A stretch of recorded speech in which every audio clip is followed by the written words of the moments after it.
Uma vez mais, nós estamos reunidos aqui, amém? Nesse propósito que nós temos de chegar até fevereiro, então tem uma caminhada grande aí, né? Hoje nós vamos na parte 10, né? Parece que começou ontem, né? Estamos na 10ª parte, amém? Falando das coisas do nosso Deus. O nosso objetivo é chegar em fevereiro naquela grande oração, aonde nós vamos nos reunir aqui como igreja.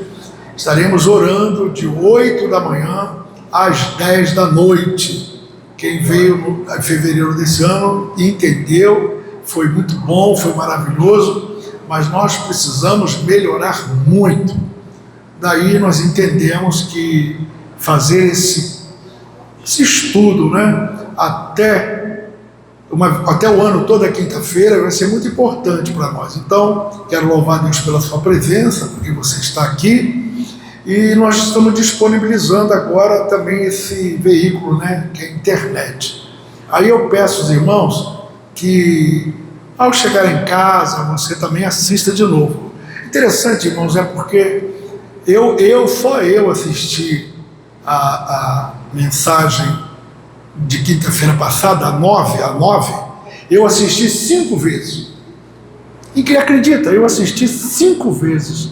Em 1h30 de cada uma mensagem. 5 vezes. E cada vez que eu assistia, o Espírito de Deus falava comigo de uma forma diferente. 5 vezes eu assisti a mensagem 9. Vale a pena você ir lá na 9. Se você não foi, vale a pena. Então, fica aí o incentivo, irmão. Quanto mais nós ouvirmos, quanto mais nós degustarmos da palavra de Deus, mais nós vamos aprendendo. Sempre Deus vai falar de uma forma diferente para nós. Depende muito de como nós estamos, né? Como está o estado da nossa alma naquele dia, né? Então, quando você chegar em casa, se você botar lá, amanhã já estará disponível a parte 10. Você que está na internet, que vai assistir, obrigado também, assiste aí 1, 2, 3 vezes. Eu descobri, irmãos, que é fato, quando você vai lá e assiste na internet, no YouTube, você assiste e tem o tal do like, né? Eu estou aprendendo esse negócio, tem um tal do like. O like é aquela mãozinha que fica assim, e você vai lá e pá, aperta aquele trenzinho ali e você compartilha. E fazendo isso, e também fazendo um comentário, todo comentário, irmãos, para nós que estamos aqui à frente, é muito importante. Você pode fazer uma crítica, todo comentário para a gente é muito importante. Não é só elogios, tá? O seu comentário para mim é riquíssimo, porque eu preciso aprimorar e aprender, como eu tenho dito, eu aqui sou o menor de todos. Então, muito obrigado a vocês que estão compartilhando.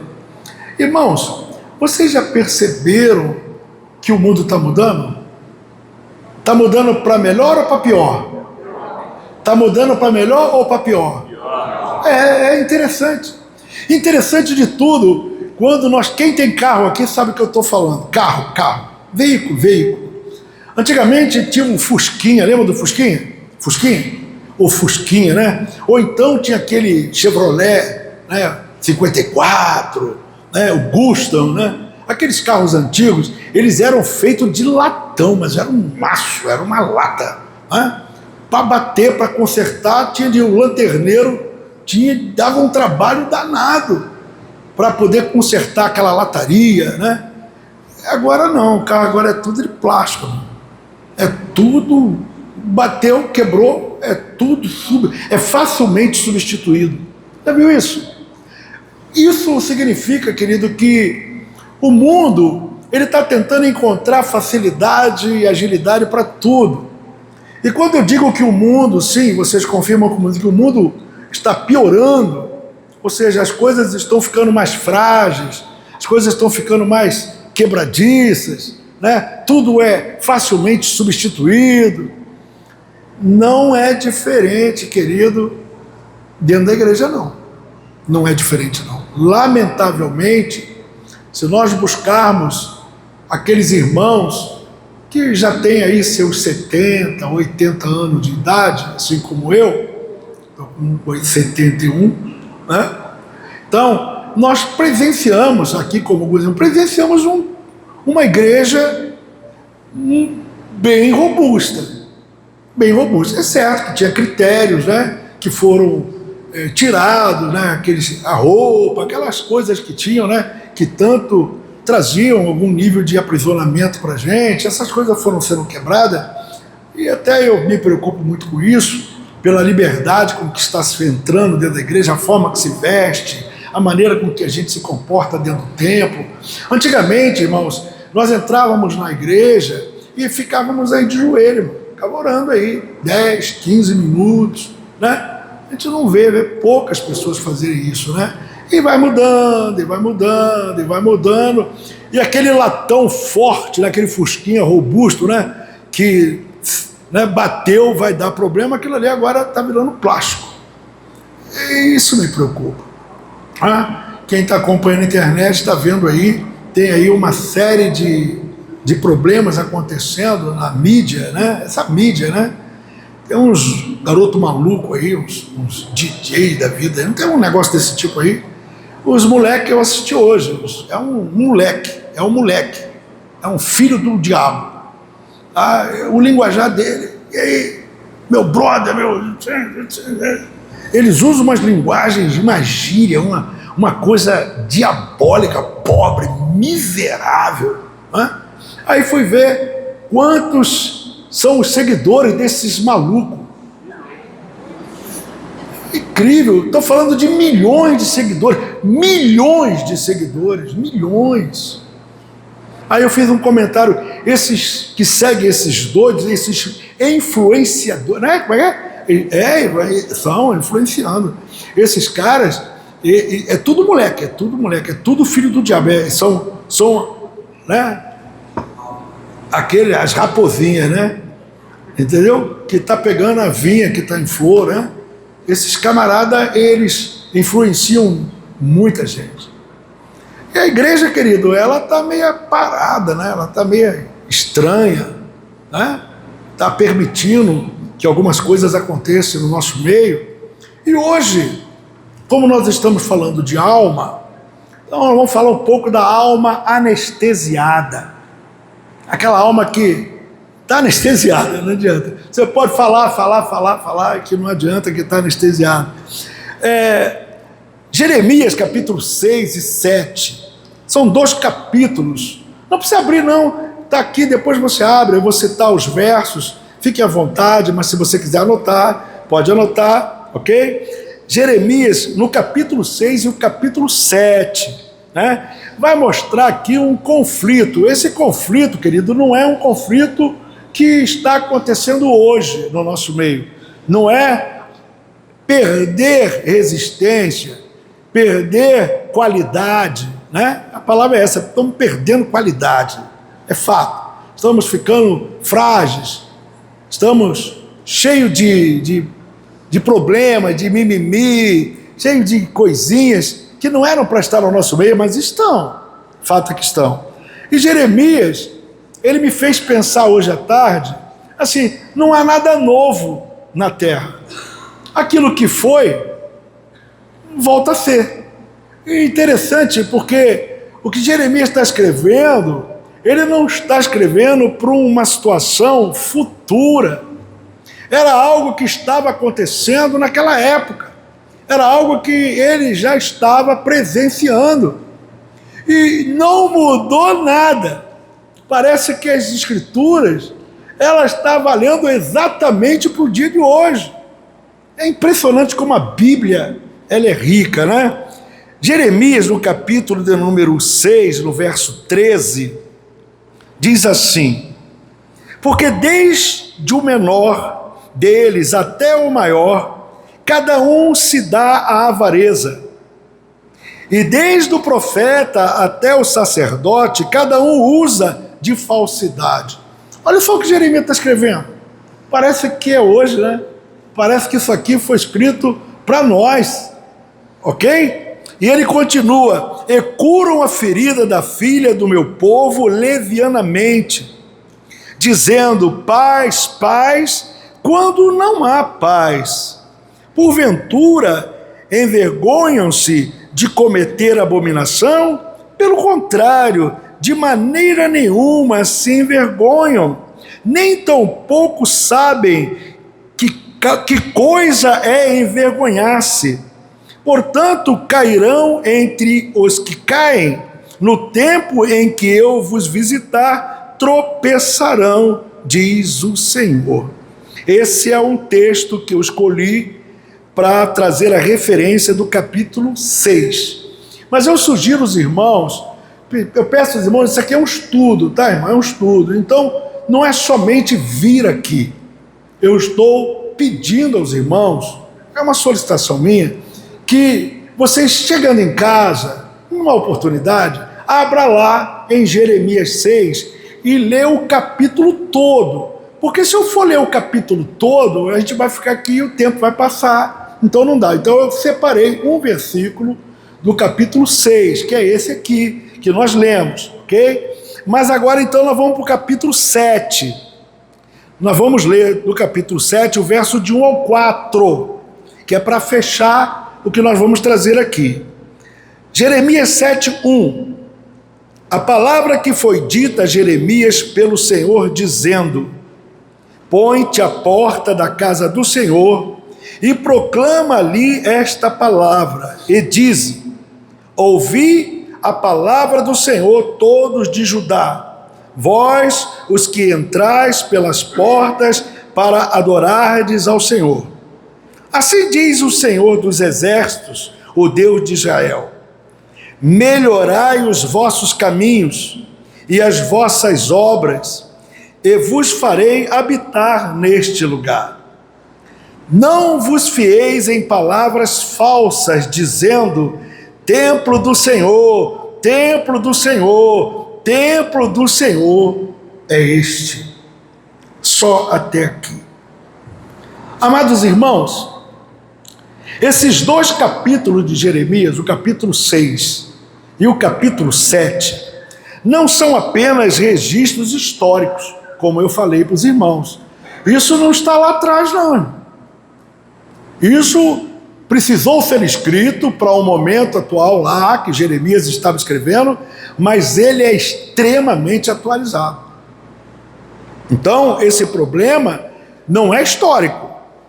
Não é o raio-x de uma geração que acreditava estar perto de Deus por causa do templo, mas estava a quilômetros de distância do seu próprio coração, da sua própria alma. O que Jeremias estava dizendo é o seguinte: não adianta de nada estar dentro da igreja, não adianta de nada você ter um nível de fidelidade dentro da igreja, não adianta de nada você somar anos de crente, bater no peito e dizer: não, eu tenho 30 anos na igreja, eu tenho 20 anos na igreja, já trabalhei em todos os departamentos, já me envolvi com todos os ministérios, eu já sou bem velhinho na igreja.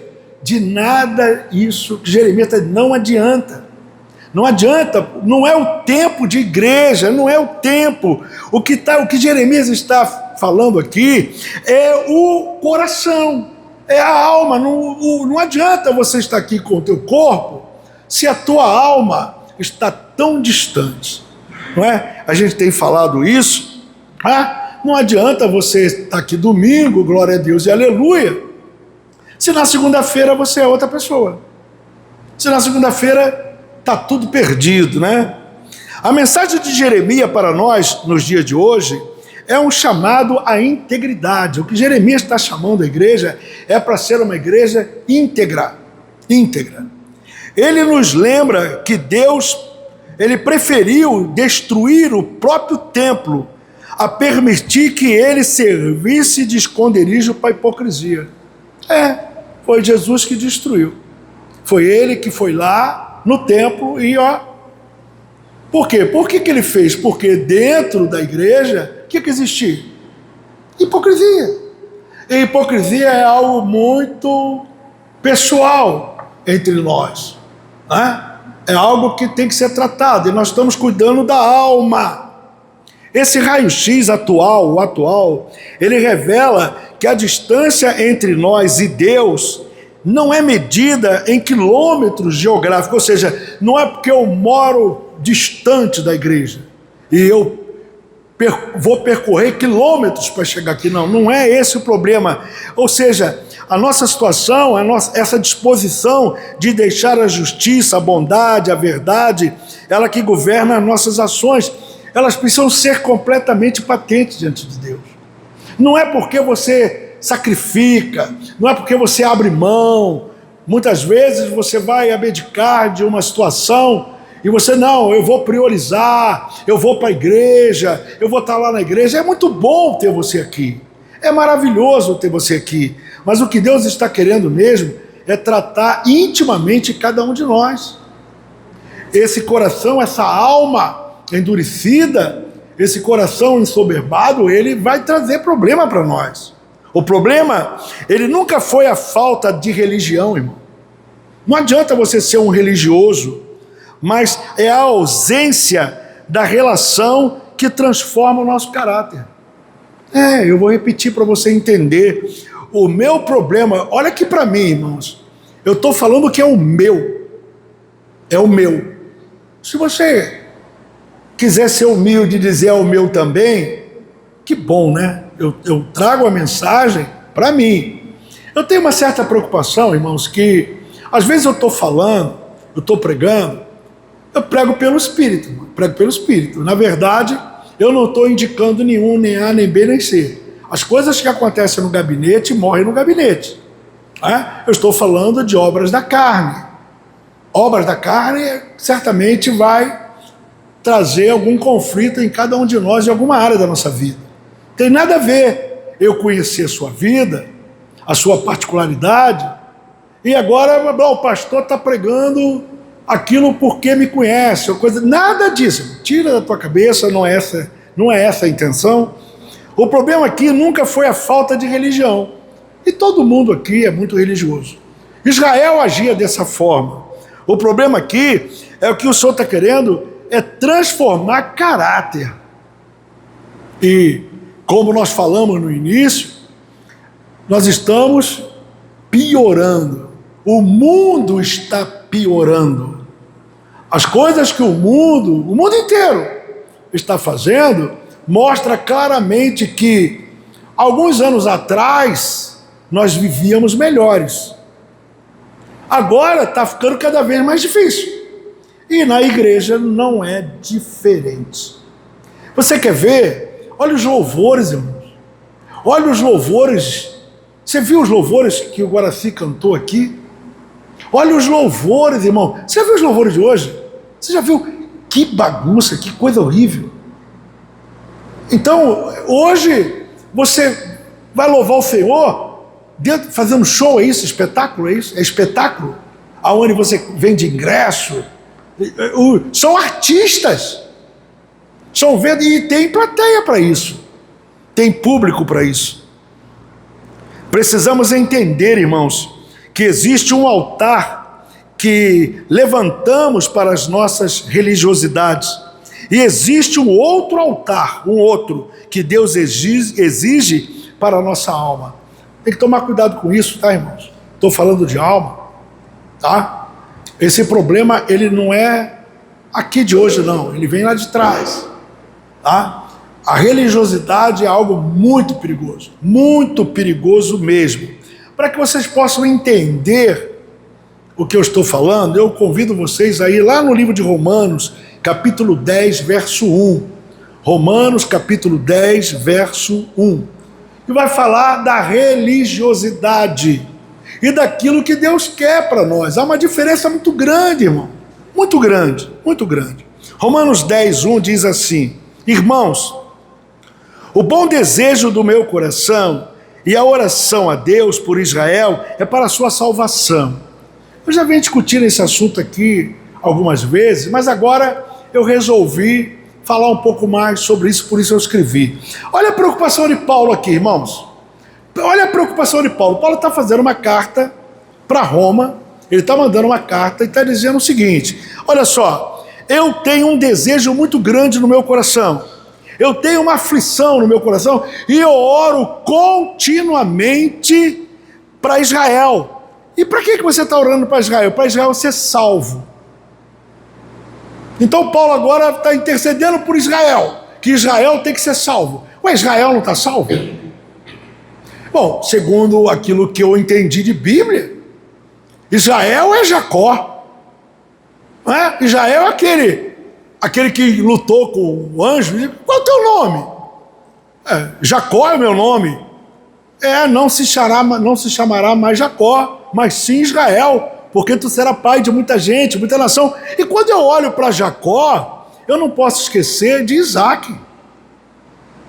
E muito menos esquecer da promessa de Deus com Abraão. Então, é muito perigoso você dizer que Israel, né? Paulo está dizendo Israel não está salvo. E ele está intercedendo para esse ser salvo. E aí ele mesmo responde no verso 2, olha só, porque lhe dou testemunho que tem zelo de Deus, mas não com entendimento. Será que isso não mexe um pouquinho com cada um de nós, não, irmão? Será que isso não tem a ver lá com Jeremias? Templo do Senhor, templo do Senhor, templo do Senhor. Eu estou na igreja, eu estou salvo. O que Paulo está dizendo aqui, ele vai discorrer no verso 3, dizendo o seguinte: portanto, não conhecendo a justiça de Deus e procurando estabelecer a sua própria justiça, não se sujeitaram à justiça de Deus. Gente, pelo amor de Deus, isso aqui é muito sério. O que Paulo está trazendo aqui nesse texto de Romanos mexe com cada um de nós. Temos que ser bem simples, bem humildes, bem humildezinho. Às vezes é difícil para admitir que não são poucos aqueles que têm zelo de Deus. Onde é que tu está? Na igreja. Onde é que tu está? Na igreja. E você está onde? Na igreja. É na igreja domingo, segunda, terça, quarta. Está na igreja. Está na igreja. Sobe monte, jejua, né? Faz tudo. Faz campanha. Tudo. Onde é que você está? Na igreja. Chora, prega, ora. É possível? Claro que é possível. Claro que é possível. Mas o que Paulo está dizendo para a gente é que, não conhecendo essa igreja, a justiça de Deus, procurando estabelecer a sua própria justiça. Por quê? O que é que nós vemos hoje, irmãos? A igreja, ela reflete o quê? Os bens espirituais? A vida eterna? O pecado? A bênção, a graça salvadora de Cristo? Ou a igreja virou um mercado de negócio? Porque o que nós estamos vendo hoje é a igreja do tudo pronto, eu quero. Nós estamos colocando Deus como provedor de meu carro, minha casa, não é? É o meu marido, é a minha esposa, né? Meu filho, né? Aquela roupa que está lá na vitrine que você deseja, é a porta de emprego que você precisa. Eu tenho dito aqui que o pessoal jejua até para tirar a carteira de habilitação. E quando recebe, dá testemunho de vida. Aqui, Jesus me deu uma carteira. Gente, é uma loucura. Eu compreendo, Deus dá? Claro que dá. Ele dá chave de carro, ele dá carro, ele dá. Mas é para isso que a igreja, é para isso. É para essas coisas que nós estamos aqui, não é? É para isso? Então eu entendo, irmãos, que nós temos que procurar entender e compreender com a nossa alma qual é a justiça de Deus. A justiça de Deus, em resumo, simboliza o quê? A justiça de Deus é a palavra dele. Repete comigo, a justiça de Deus é a palavra. Nós temos que conhecer a palavra. Nós temos que conhecer a palavra. Se você não conhece a palavra, você não conhece a justiça. E se você não conhece a justiça, você tem zelo de Deus, mas você está satisfazendo a tua vontade. É uma alma que está sendo enganada. Não é? O que Jesus, quando foi tentado ali por Satanás no deserto, o que ele falou? Todas as vezes que o diabo afrontou com ele foi bem claro: está escrito. Aí eu te pergunto, irmão, o que está escrito? Então, quando você não sabe o que está escrito, quando você não sabe discernir a palavra, aí entra a igreja com um sistema religioso que facilita a tua vida. Você não sabe? Não tem problema não. Qual é o teu problema? O meu problema é esse. Me dá aqui teu problema, porque eu vou orar por você. É isso que nós estamos fazendo. Ou seja, de alguma forma Deus proporciona para mim e para você algum tipo de conflito, algum tipo de provação, algum tipo de luta, uma adversidade que se levanta não para nos matar, mas para que nós possamos ter uma experiência numa relação criador e criatura, e nós não queremos sofrer níveis de pressão, entregamos as nossas súplicas, as nossas necessidades ao ciclo de oração. Onde é que está teu pedido? Está no ciclo de oração. Onde é que está teu pedido? Está na campanha A, na campanha B. Então repita comigo: pedido de oração, transferência de responsabilidade. Fica fácil, né? Fica fácil. Eu não estou falando, irmão, que nós não temos que orar um pelo outro. Não é isso. Não é isso. Agora, o que Paulo está trazendo para a gente é muito sério. Aqui, irmãos, nós percebemos o perigo de sermos zelosos, porém equivocados. Eu vou repetir: é zeloso, mas é equivocado. O que Jeremias está falando é isso. A reclamação é essa. Precisamos entender que existe um altar que levantamos para nosso sistema religioso. Tem que entender isso. Todos nós levantamos um altar. Todos nós. Ou seja, esse aí é feito com regras próprias, com autossuficiência, como os judeus daquela época estavam fazendo lá no verso 3 que nós lemos. E existe um outro altar, estou falando de dois, existe um outro altar que é o altar para a nossa alma.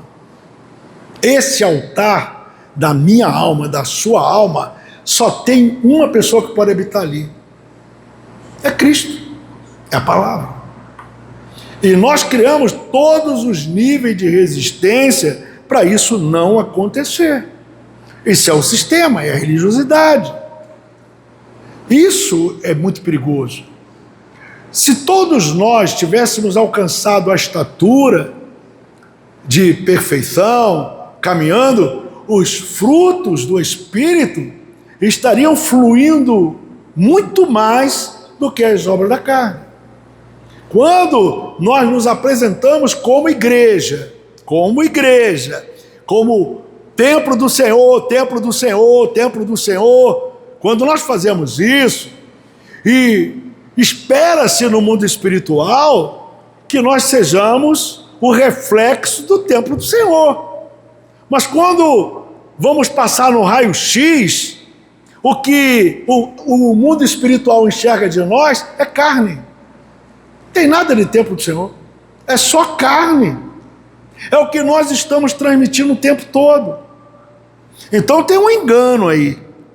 O problema de Israel não era a falta de religião, não era a falta de religião. Era o excesso dela sem o devido arrependimento. Exatamente. O nosso problema, querido, o nosso problema não é a ausência de estar aqui. Não é. A gente sabe que tem uma galera aí que nem aqui vem. Mas também o fato de estar aqui também não resolve se não estiver aqui tentando encontrar uma saída que se chama arrependimento. Arrependimento. A palavra, ela é de confronto, né? A palavra de confronto. A alma anestesiada, ou seja, ela cria uma indústria falsa de paz. Eu vou repetir para você. A alma anestesiada, ela produz dentro de nós uma indústria de paz. É uma fábrica de paz. Para definir uma alma anestesiada, vamos então usar dois exemplos. O primeiro exemplo é: uma alma anestesiada é um estado de insensibilidade espiritual e emocional. Eu vou repetir para você entender. Uma alma anestesiada é um estado de insensibilidade espiritual e emocional, onde a pessoa perde a capacidade de sentir, de reagir e de se compadecer. Ou seja, funcionando em um modo automático, que ignora tanto a própria dor quanto a necessidade do próximo. Isso é muito forte.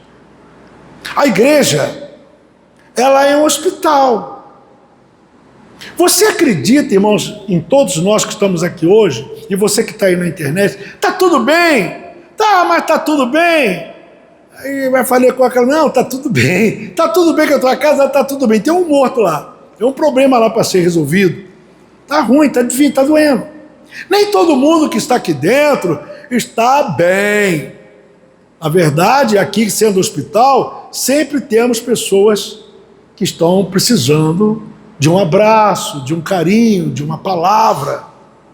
Mas nós estamos bem anestesiados com relação a quem está do seu lado. Então, já que nós temos um público bom, aí compartilha aí, você que está na internet, olha aí para alguém que está ao teu lado, e aí, está tudo bem contigo? Você está bem? Fale para ele aí, está tudo bem? A sua casa vai bem? Né? Ele vai sorrir para você e vai dizer que está, né? Mas se você tiver discernimento, né? Se o Espírito de Deus falando, de repente, uma palavrinha mágica, aquelas coisinhas que o Espírito de Deus faz, vai ajudar bastante. O outro exemplo é uma alma anestesiada no contexto espiritual e emocional, é aquela que perdeu a capacidade de sentir e reagir, de se importar. Assim como a anestesia física, quem já tomou anestesia física sabe o que eu estou falando, ela bloqueia a dor, anestesia física. O médico vai operar, então o que ele faz? A dentista vai arrancar o dente, aí o que tu faz? Dá-lhe uma anestesia. Tu nunca vai me dar anestesia, eu morro de medo de dentista, eu tenho um medo terrível. Tem que fazer, não vou. Para me levar no dentista só amarrado. Eu tenho medo. Com 71 anos eu não consigo. Só eu olhar para ela ali eu já estou nervoso. Não tem aquela agulha lá que... Tchim. Agora tem uma pomadinha, né, que bota, né, tem um negocinho. Rapaz, aquele barulho, é pavor. Então a anestesia, o que ela faz? Ela vai dar aquele choque que é para você não sentir a dor. Ou seja, ela bloqueia para que o médico possa operar. A anestesia da alma, querido, ela bloqueia a percepção da realidade espiritual. Acredita? A alma anestesiada, parece que é uma anestesia geral, ela perde a percepção. Ela não enxerga mais. Não adianta, não enxerga mais. Ou seja, é uma alma bloqueada, né? A pessoa não sente o incômodo do pecado, ela não sente o ardor da presença de Deus. Não sente, querido, não sente. Eu entendo que isso é um estado gravíssimo. O primeiro grande perigo de uma alma que vive entre esses dois altares é a aceitação de um diagnóstico mentiroso. A gente acaba se acostumando de tanto viver isso continuamente, templo do Senhor, você entra num ciclo de rotina, que aquilo ali acabou. Aí Paulo diz, esse povo aí, ele tem zelo de Deus, eles têm zelo de Deus, mas sem entendimento, porque buscam para si a sua justiça, mas eles não se submetem à justiça de Deus. Jeremias capítulo 6, a liderança, os profetas, os sacerdotes, eles agiram como um anestésico social a declarar paz, paz. Olha o que eles falavam, paz. Olha o que Jeremias está dizendo, paz, muita paz, paz, paz, paz. Mas não é isso que a igreja está fazendo hoje. Não é isso. Paz, paz. E o texto diz, não há paz. Não há paz. Não há paz. Movidos pela avareza, eles substituíram um confronto espiritual pelo conforto da conveniência, tratando a ferida do povo de forma superficial. Sabe? O cara chega aqui, em último estágio, a gente vai lá, coloca ali um band-aid, vai resolver. O cara precisa de cirurgia, é algo grave. Você consegue entender? A situação é gravíssima, a família está sendo dissolvida, os filhos estão desgarrados, a situação é de gravidade, é de instalação, é de CTI, é colocar na máquina.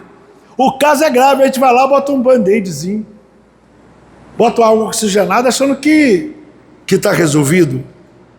Em vez de diagnosticar o pecado que levaria juízo, escolheram a omissão para não perderem seus privilégios e aceitação. É exatamente isso. Nós temos um templo lotado de irmãos, cheio de irmão, cheio, a igreja está lotada. E o que eles estão preocupados? Em que você não vai embora. E por que eles não querem que você vá embora? Afinal de contas, isso aqui é um mercado. Você fica, você dá a sua oferta, você dá o seu dízimo, é uma campanha ali, é outra aqui. É um tal de um óleo, eu vi essa semana, o óleo da prosperidade.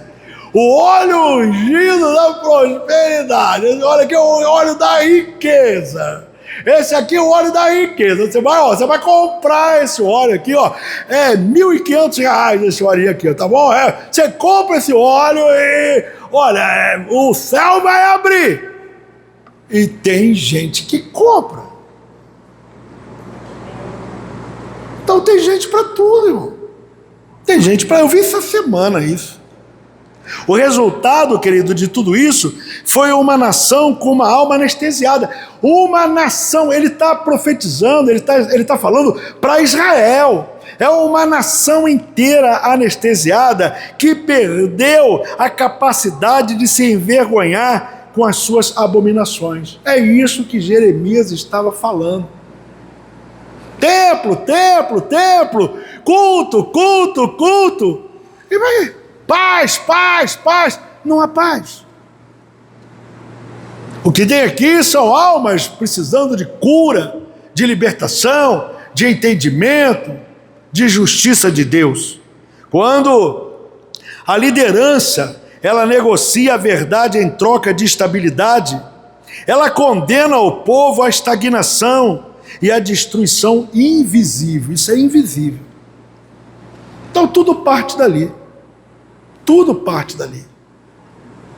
Algum tempo atrás, numa das mensagens que eu estava dando, eu disse que alguns pastores e algumas igrejas, algumas lideranças, são verdadeiros cafetões. Você sabe o que é cafetão, irmão? Não precisa dizer não, né? São cafetões. É isso que eles são. É difícil. É um verdadeiro comércio. A alma humana, quando está em pecado, ela busca desesperadamente alguém que diga que está tudo bem. Não, pastor, não, irmão, está tudo bem. Eu matei, eu traí a minha esposa, eu usei droga. Mas pastor, você é crente? Eu menti, eu roubei, eu não paguei a dívida, eu entrei no agiota, eu fiz algo ruim, algo grave, um pecado grave. Vai lá no gabinete, pastor, o que foi, meu filho? O que houve? Você está desse jeito? Eu traí minha esposa. Cara, tu traiu tua esposa? Você é louco, meu, você traiu.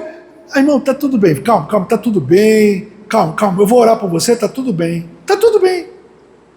Mas e atrás? Não, irmão, tá tudo bem, fica tranquilo. É isso. Isso é muito sério, irmão. Ou seja, não trata, não cuida. E quando eu falo disso, estou falando das obras da carne. Por isso esse confronto. A nossa alma, ela precisa de cura imediata. A minha, a sua, precisamos de cura imediata.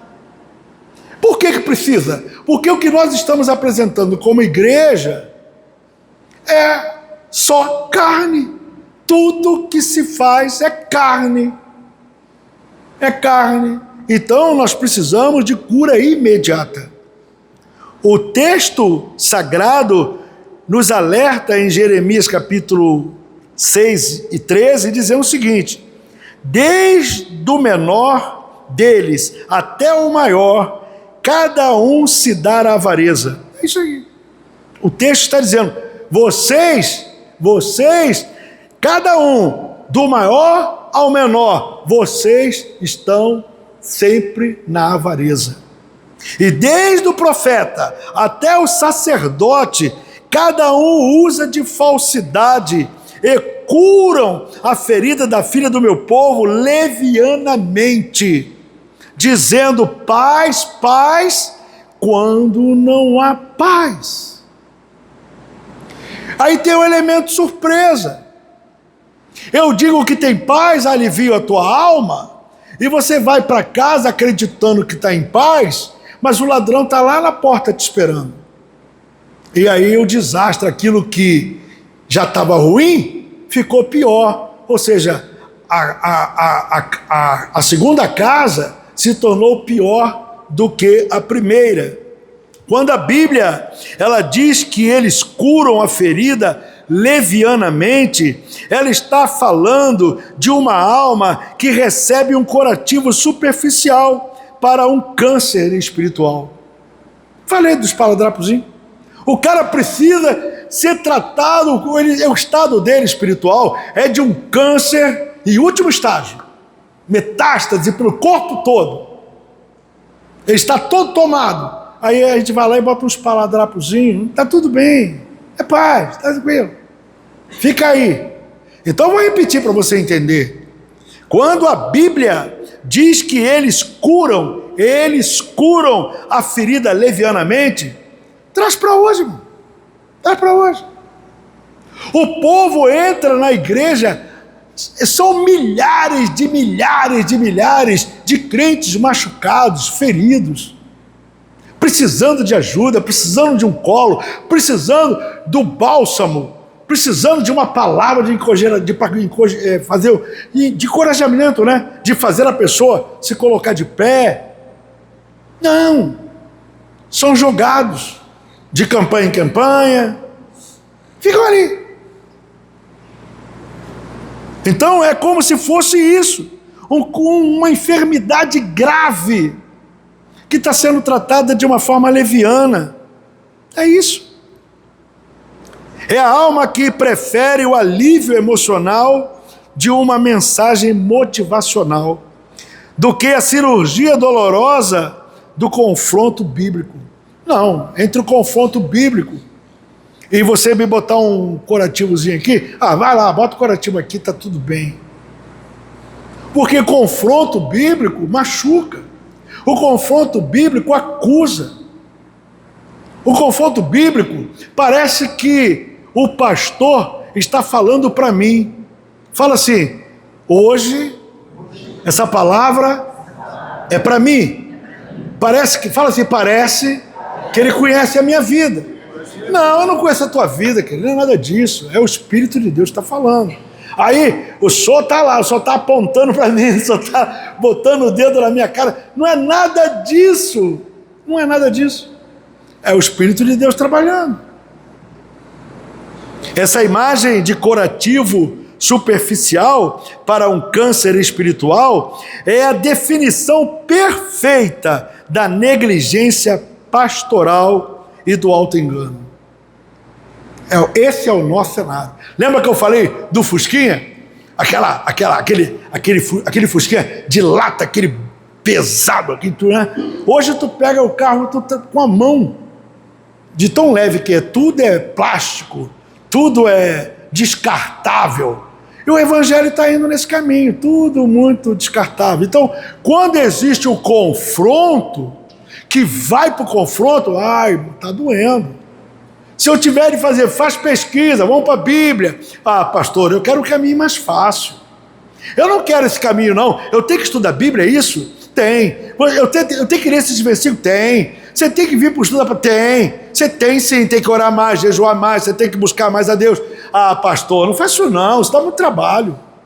E qual é o caminho mais fácil? Eu boto meu pedido ali, ó. Eu boto meu pedido ali, eles vão orar por mim. Esse é o caminho mais fácil. Quando Jeremias denuncia que a ferida foi curada levianamente, significa tratar algo como leve, sem importância.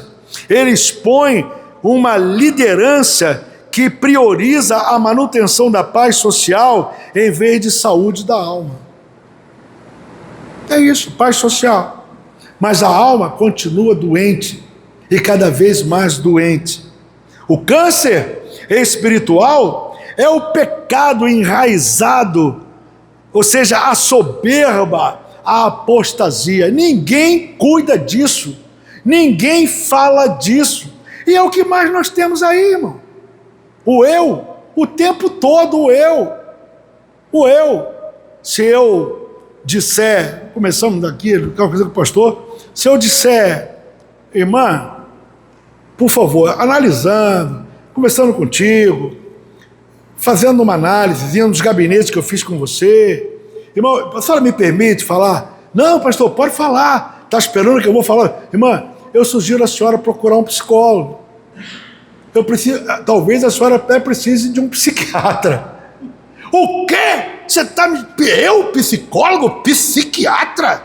Irmã, eu tô boa, eu não tenho problema nenhum. É isso que a pessoa fala, não. É a cabeça. É a cabeça. Ele não aceita. Não é verdade? Não é verdade? E aí fica difícil. Fica difícil. Tentar tratar isso com frases motivacionais ou promessas de prosperidade sem arrependimento é como colocar esparadrapo sobre um tumor maligno. Repete comigo. Colocar esparadrapo num tumor maligno. O que você vai fazer? Não, vou botar um band-aid aqui. Ô, meu amigo, isso aqui é um câncer. Não, esse band-aid aqui é isso que está acontecendo no nosso tempo. A queixa de Jeremias era essa. Em vez da igreja ir para cima, para dar substância, para trazer um rebanho sólido, um rebanho curado, um rebanho sadio, aonde tem as cicatrizes, né, dos cânceres, das quebraduras, né, das traições. Vamos ficar com as marcas, sim, sem problema, mas nós somos completamente sarados. É a igreja sólida, de obreiros e obreiras perfeita, que bate no peito e diz: posso todas as coisas naquele que me fortalece. Por quê? Porque aprendeu, passou pelas agruras da vida, foram devidamente curados, estão prontos, habilitados para a obra.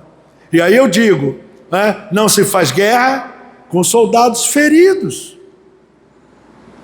Ou seja, por fora a aparência é de cuidado, mas por dentro a morte continua avançando silenciosamente. Você lembra quando eu falei para você que o mundo está piorando? Que as coisas estão ficando cada vez mais difíceis? Agora olha para a igreja. A igreja de ontem, ela é infinitamente melhor do que a igreja de hoje.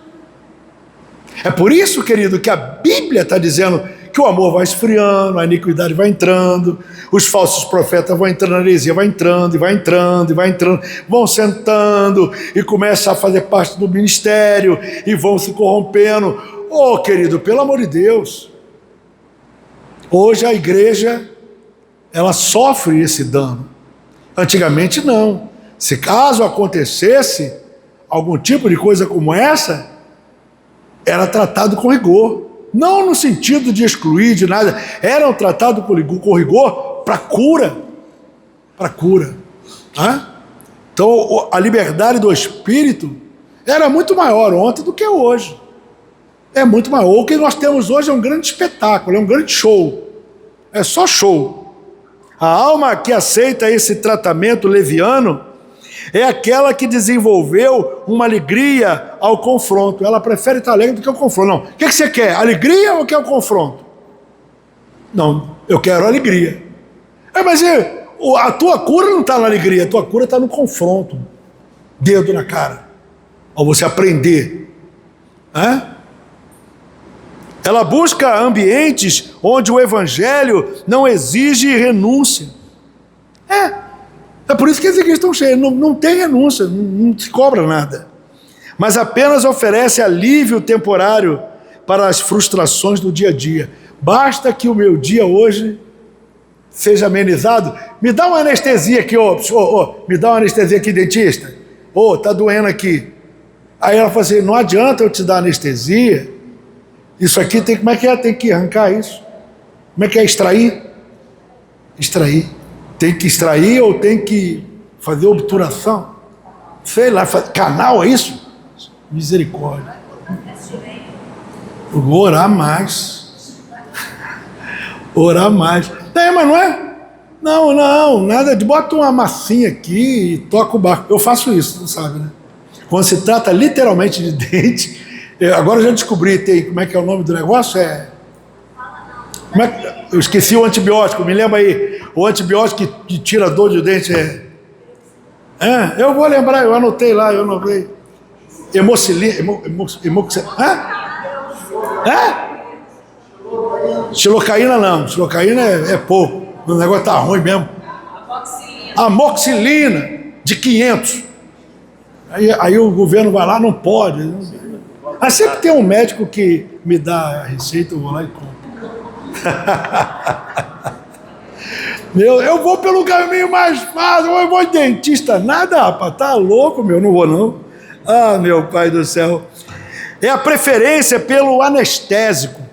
Você consegue entender? Hoje a igreja, ela está fazendo isso. Ela prefere o anestésico. Ela só quer o anestésico, Arthur. Só quer o anestésico.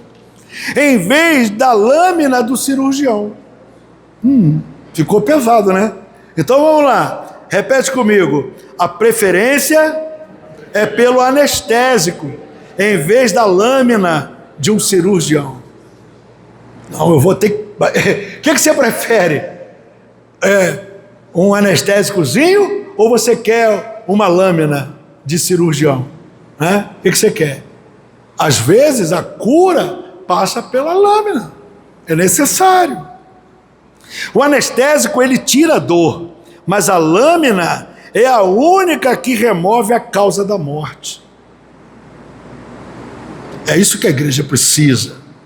Ao fugir dessa cirurgia dolorosa da lâmina, do confronto bíblico, o indivíduo troca a cura eterna, a cura eterna, por um confronto passageiro.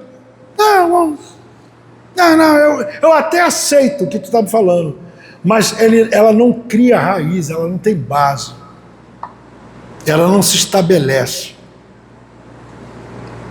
O resultado de lá para cá é de uma geração de cristãos estufa, crente estufa, bonitos por fora, mas sem anticorpos espirituais para resistir às crises. Eles foram ensinados a se sentir bem, mas nunca foram ensinados a serem santos. É assim. A igreja hoje, se você estiver bem, está tudo bem. Não há nada. Você está bem? Está bem, então tá bom, tá bom. Mas ninguém procura saber o nível de santidade. Esse problema de estar bem não significa nada. O que se mede é santidade. Essa abordagem leviana cria uma ilusão de segurança. É isso. O povo se sente seguro porque o profeta diz paz, paz, paz. O povo se sente seguro porque o profeta está dizendo paz, paz, paz, templo do Senhor, templo do Senhor, templo. Está dizendo não há paz. Tem que ser tratado, tem que ser internado, tem que passar por um processo cirúrgico. Não adianta você ficar tentando conduzir sua vida, a sua casa, a sua família, anestesia aqui, anestesia ali, outra aqui, outra acolá. Não adianta, o propósito não é esse. A cura, ela vai lá de dentro para fora. É de dentro. E como é que você identifica que nós precisamos de cura, pastor? Simples, eu estou falando isso o tempo todo. É só olhar o fruto. É só você olhar o fruto. Olha para o fruto, irmão. Olha para o fruto que você mesmo gera. Olha o teu temperamento. Olha o nível da tua estabilidade emocional. Olha, é só tu olhar. E você vai perceber que nós precisamos muito de uma cirurgia. O reino de Deus, o perdão, no reino de Deus, o perdão é gratuito. Irmão, pequei, está perdoado. Desde que você se arrependa, está perdoado. Está perdoado. Então, no reino de Deus, o perdão, ele é gratuito. Mas o arrependimento desse pecado, ele é o pré-requisito para que o remédio faça efeito. Existe muita gente pedindo perdão, mas não tem arrependimento. Aí eu já falamos e volto a dizer, o pecado em si, ele é algo isolado. Mas quando esse pecado se torna rotina na tua vida, deixa de ser pecado e passa a ser iniquidade. Fala, pecado é algo circunstancial. Iniquidade é o pecado praticado continuamente, sem vergonha alguma. Acabou.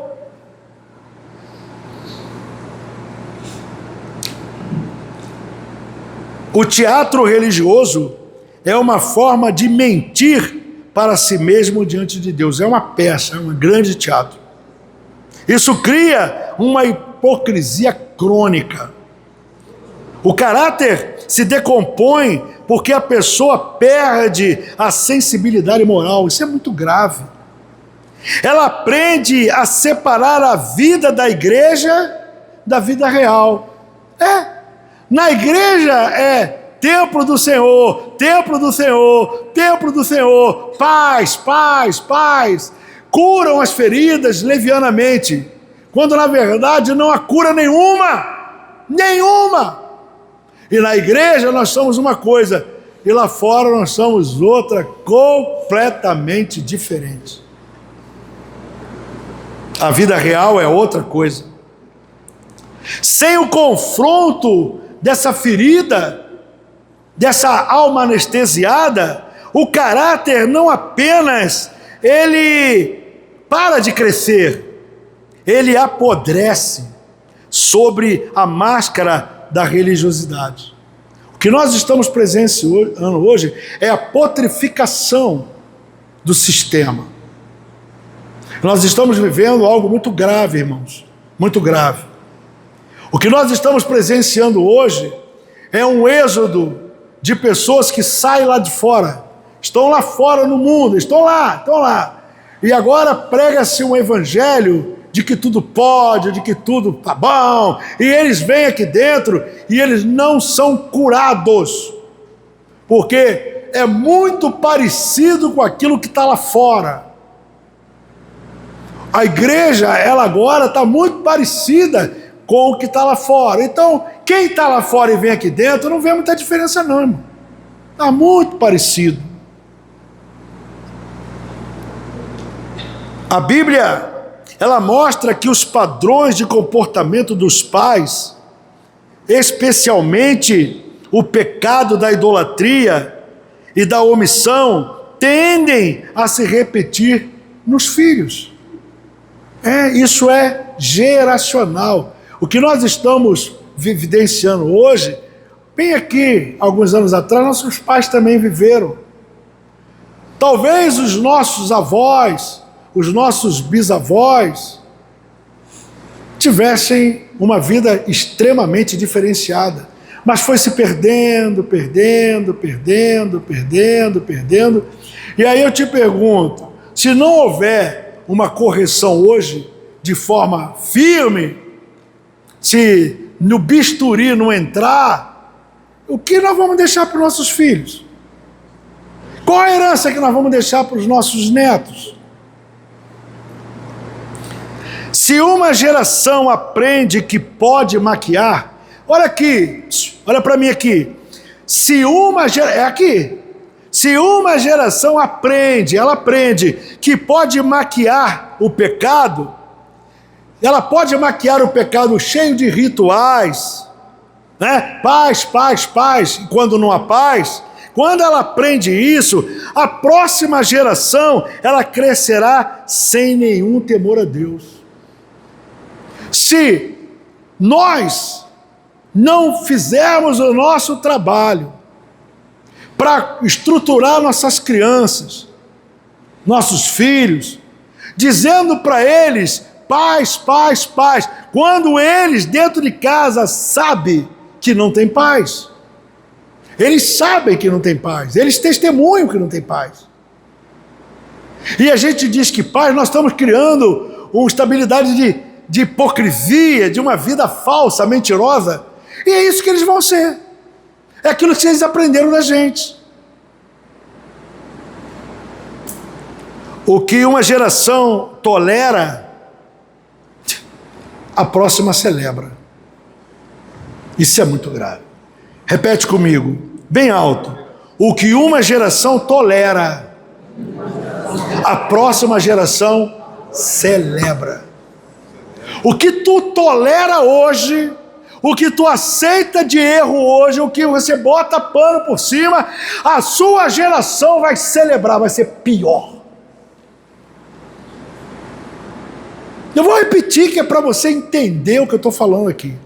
O que Jeremias está falando.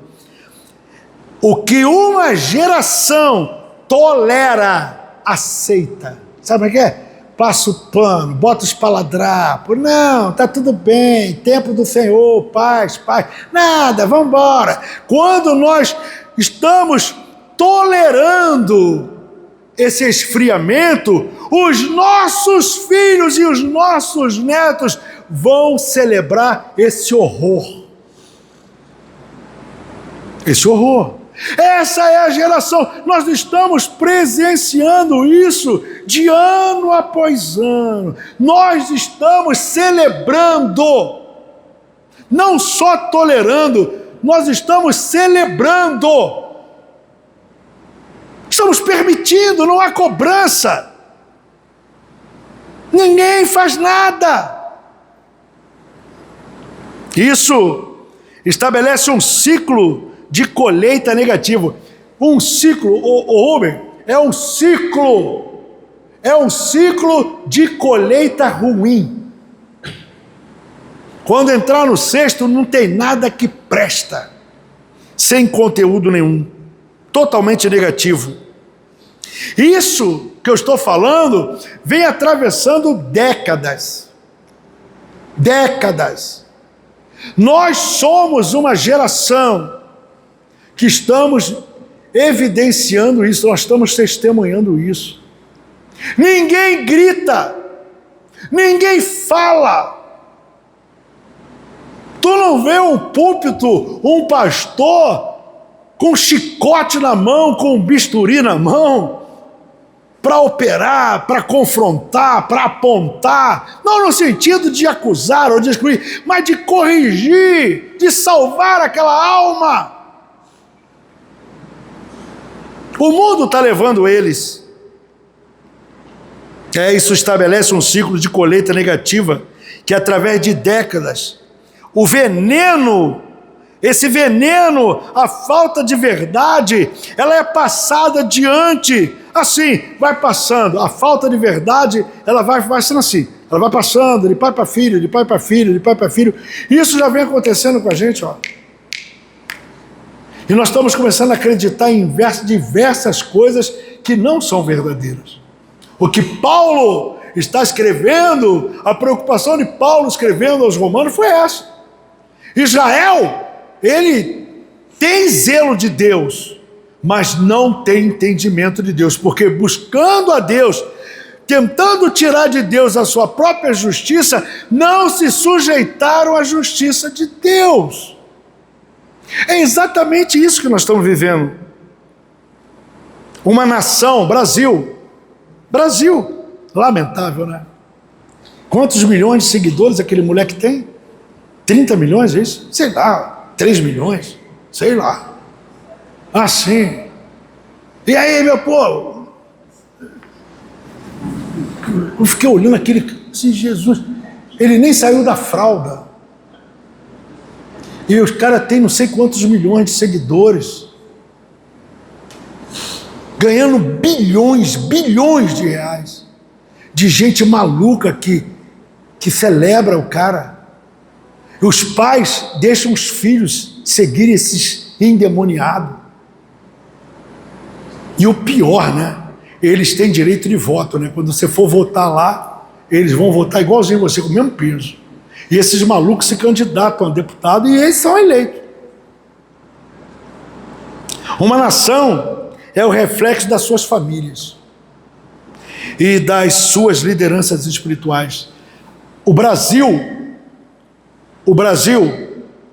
nosso país,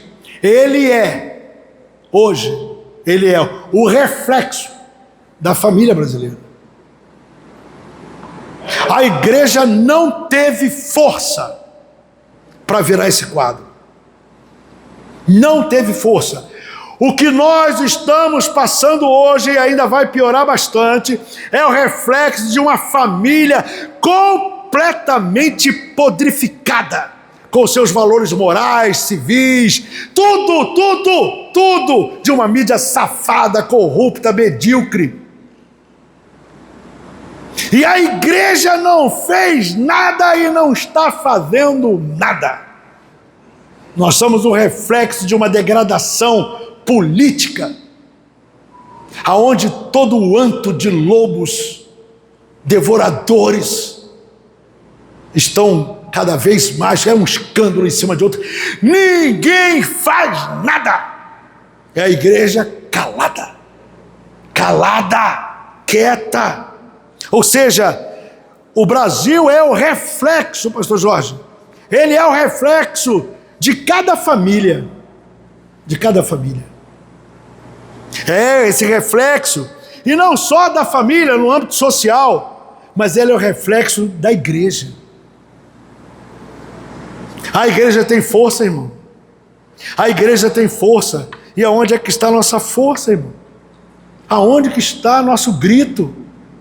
Aonde que está o nosso basta? Aonde está a nossa autoridade? Aonde está a nossa autoridade? Hoje, o pastor se apresentar numa sessão pública, está aí o pastor, a autoridade, um pastor? Pelo amor de Deus, pastor, por favor, senta aqui. O pastor é tratado com respeito. Um pastor, meu Deus, vem aqui na sessão. Pastor, por favor, posso lhe ajudar? O que está acontecendo? É um pastor que está aqui. Ele é tratado como se fosse um juiz. É uma autoridade.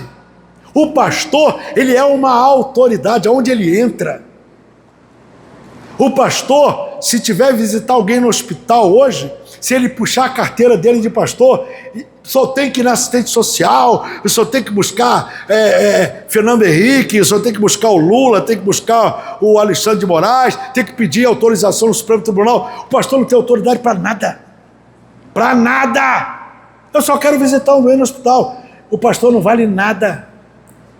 O pastor perdeu o crédito, o pastor perdeu a essência. A igreja perdeu.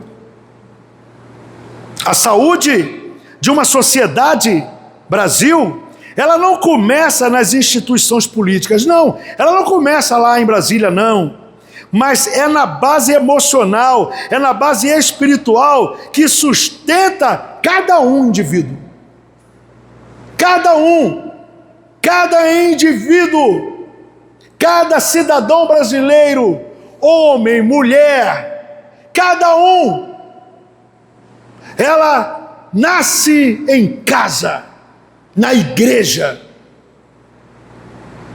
Nós vamos perder, porque ninguém entende, a alma está anestesiada. Você consegue? Está anestesiada. Quando a família e as lideranças falham, olha aqui, querido, presta atenção para mim. Quando a família, quando a liderança, elas falham, o reflexo da nação é uma crise de identidade e de valores. É exatamente isso que nós estamos fazendo. Nós estamos vivendo esse período. Uma crise, Paula, de identidade política, aonde todos os valores judiciais, todos os valores executivos, está tudo perdido. Todo mundo é roubar e não quer mais nada. E nós continuamos quieto, calado. É isso. Essa família, essa liderança, ela falha. A igreja falha. O reflexo da nossa nação é uma crise de identidade, é uma crise de valores. Para que essa engrenagem ela funcione de forma saudável, 3 pilares elas precisam estar alinhados. Primeiro, a família como célula de governo interno. É em casa. Tudo começa em casa. Fala comigo assim: tudo começa na minha casa. É ali, é o governo. Quando nós perdemos o governo da casa, ou perdeu o governo da casa aqui, perdeu o governo da casa ali, aí você vai somando as famílias que perdem o governo. A família, a liderança que perdeu o governo dos filhos. Os filhos que não obedecem seus pais. O marido que não governa a sua casa. A esposa que não governa a sua casa. É pai contra filho, filho contra pai. O divórcio escancarou a porta. E aonde? Lá fora? Não, querido, aqui dentro, na igreja. Aqui na igreja. Então, como é que a gente vai consertar o país? Me explica como consertar uma nação se começa na família? A célula é família. Se nós estamos com problema dentro de casa. A família é o primeiro laboratório de caráter. Repete comigo: a família é o primeiro laboratório do caráter. Se a família está mal, o caráter está mal.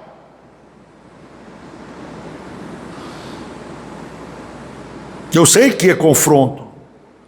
É onde se aprende o conceito de autoridade. É na família que se aprende o conceito da autoridade, do respeito, e principalmente onde a verdade deve prevalecer sobre a aparência. É em casa que a gente começa a fazer a aparência. Nossos filhos, nossos netos, que estão vivendo com a gente o dia inteiro, sabem exatamente quem tu é. Está vivendo de aparência? Está vivendo... Haverá cobrança, querido. Acredita. mais cedo ou mais tarde, você vai sofrer algum tipo de dano. Porque vivemos de aparência. Acabou-se o respeito. Acabou-se o princípio. A autoridade acabou. Tudo é na base do berro, no grito. Ninguém se entende mais. A verdade, ela deve prevalecer sobre essa aparência. Se o lar, nosso lar, é um ambiente de teatro, se o meu lar, se o seu lar, se a minha família, se a sua família, se a igreja, que é uma família, se isso vive um teatro, é um teatro. É um teatro. Os filhos crescem replicando essa hipocrisia. Ou seja, vai replicar onde? Em casa, e depois que replicar em casa, vai replicar na vida pública. Na vida pública. E depois vem a desordem. Bagunça. Bagunça. Isso tudo vai gerar uma sociedade de máscaras. Uma sociedade de máscaras. Uma igreja de máscara. Um enfraquecimento geral. Falei de mais um pilar.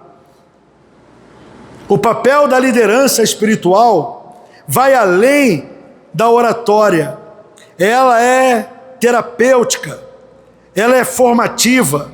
Uma liderança que se omite diante dos problemas reais, como as crises psicológicas e os desgastes nas estruturas familiares, permite que o mundo das trevas avance sem resistência.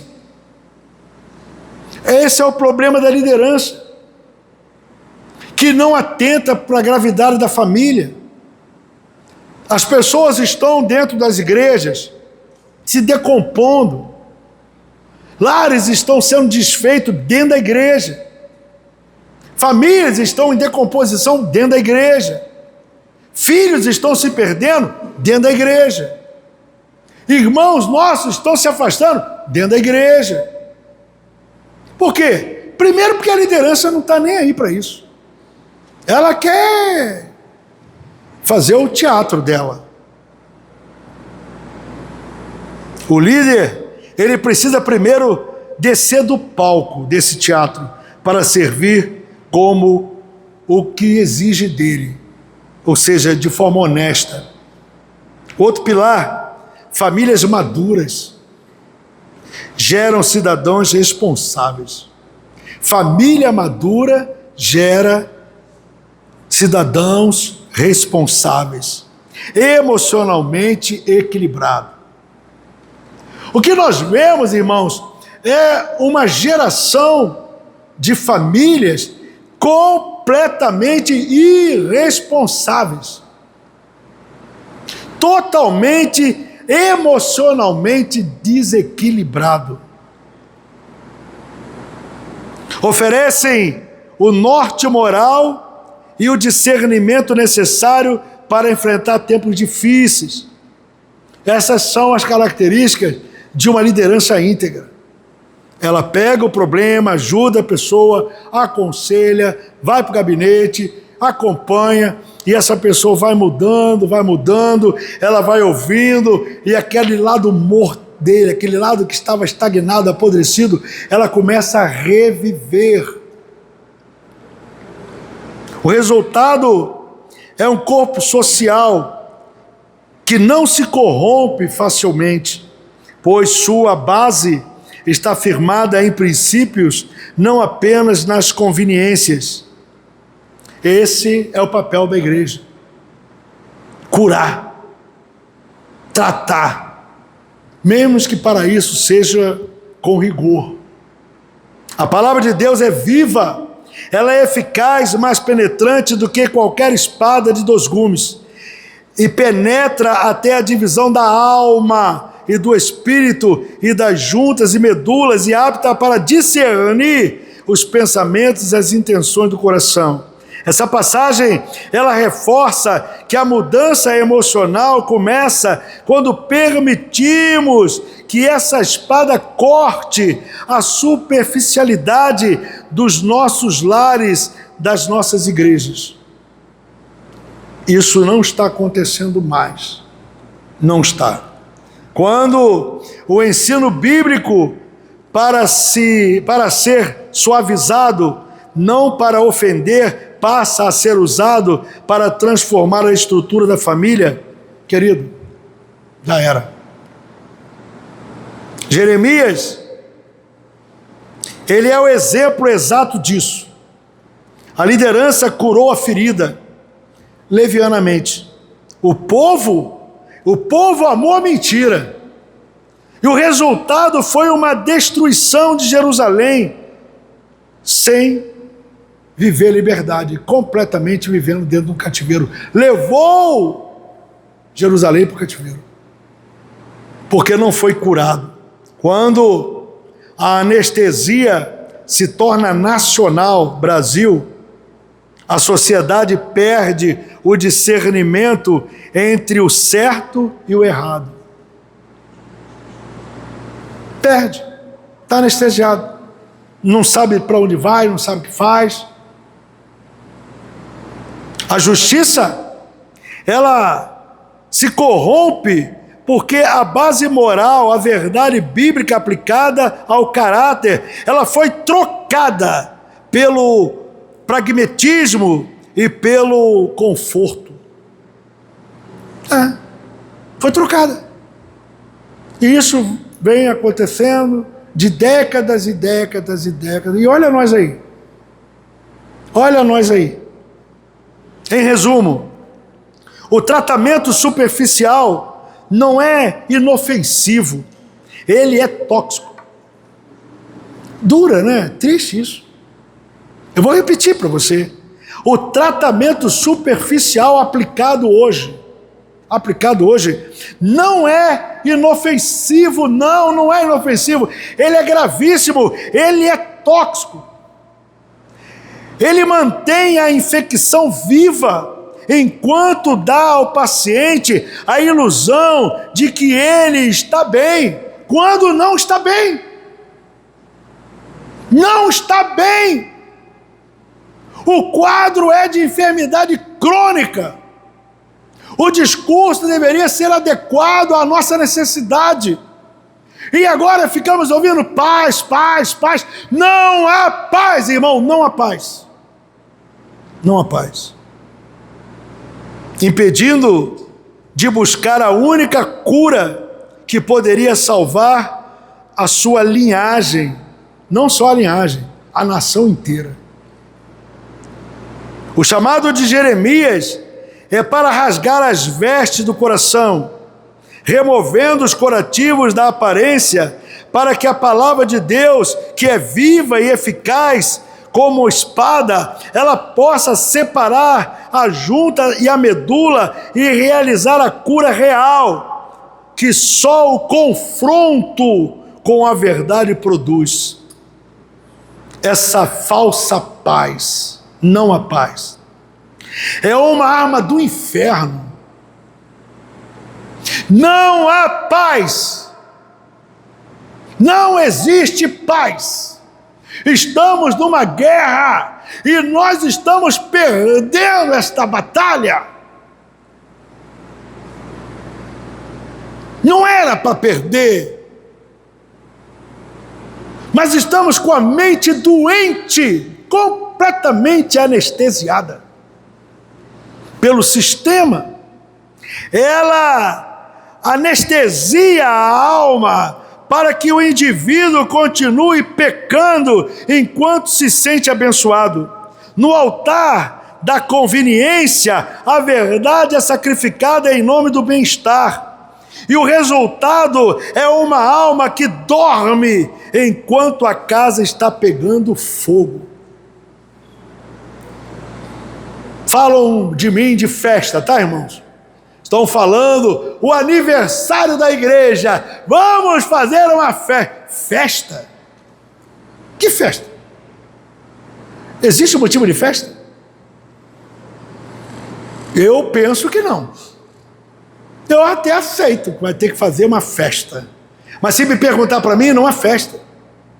O que existe é choro. O que existe é o que Tiago fala. Pega esse teu riso e faça e chora. Pranteia enquanto você pode chorar. Chora as vossas misérias. Transforma esse riso em choro.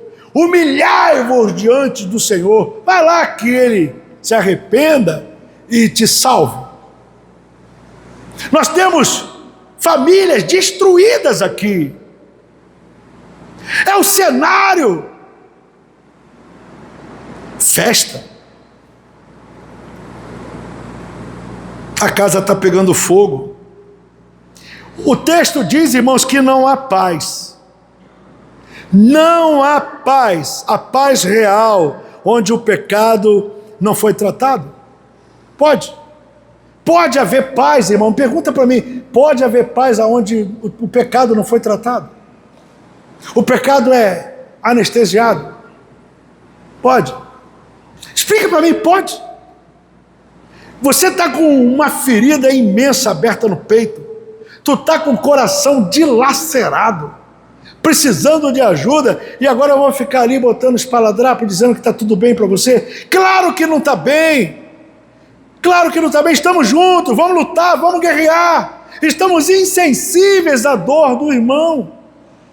Nem procuramos saber se o irmão está bem ou está mal. Somos egoístas. Entramos aqui dentro, falamos na semana passada, primeiro eu, segundo eu, terceiro eu. É o tempo todo assim. A alma cauterizada é o fim do constrangimento. Segundo o estágio da degradação da alma, é quando ela para de sentir. A dor do corpo físico é um aviso de que algo está errado. A dor do corpo físico está indicando que tem alguma coisa errada. A alma, a nossa alma, esse aviso chama-se vergonha na cara. Nós não temos mais vergonha.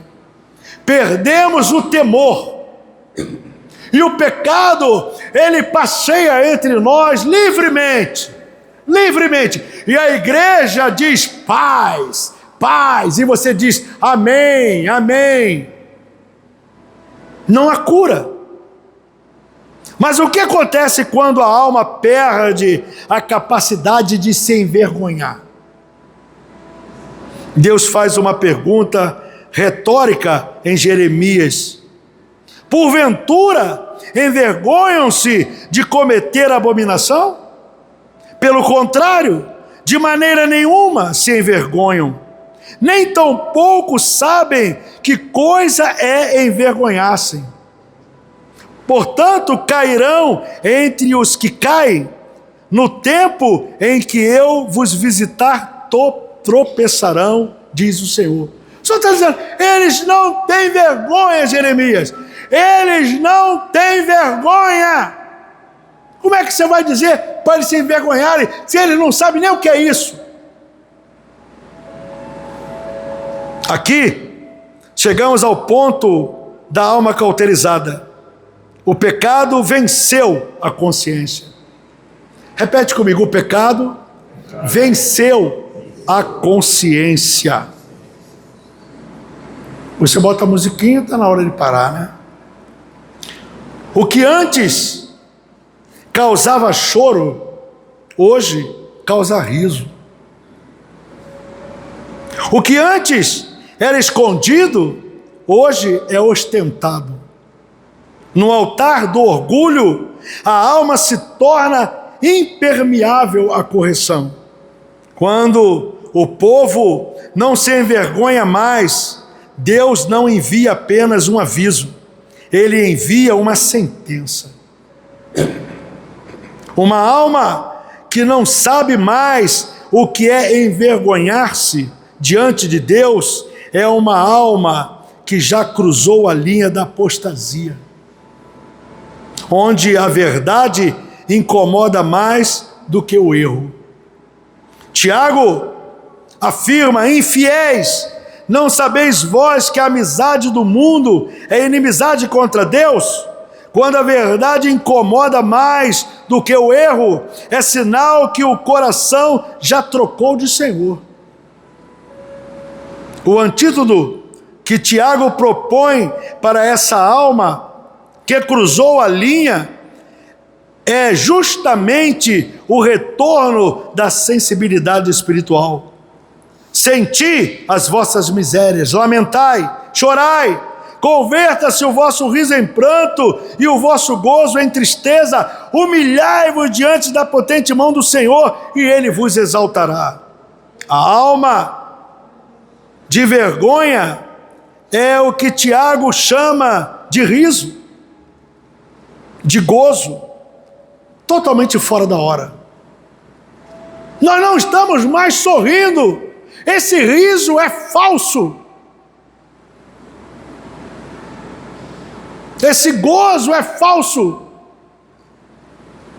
A visão é que nós estamos completamente estagnados, engessados. Uma alegria superficial de quem está em erro, mas se sente confortável.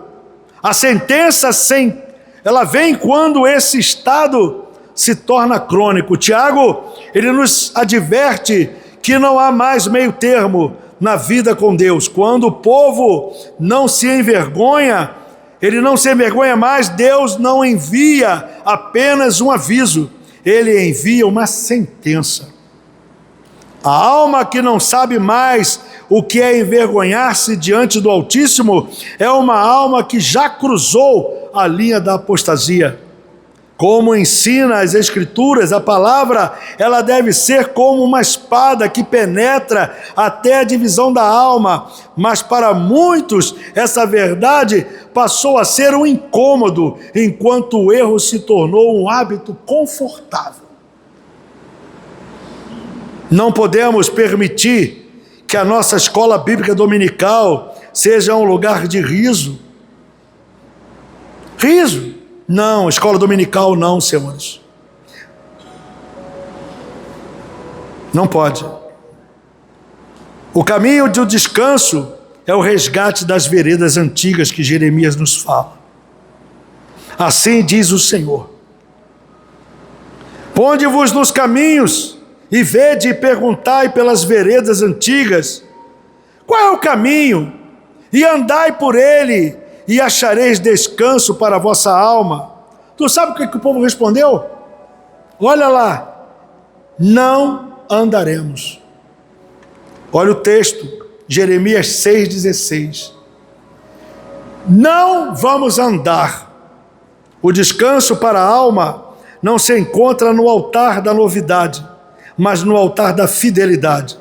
Veredas antigas valem a integridade do coração, um coração fervoroso de santidade real, onde a obediência é inegociável.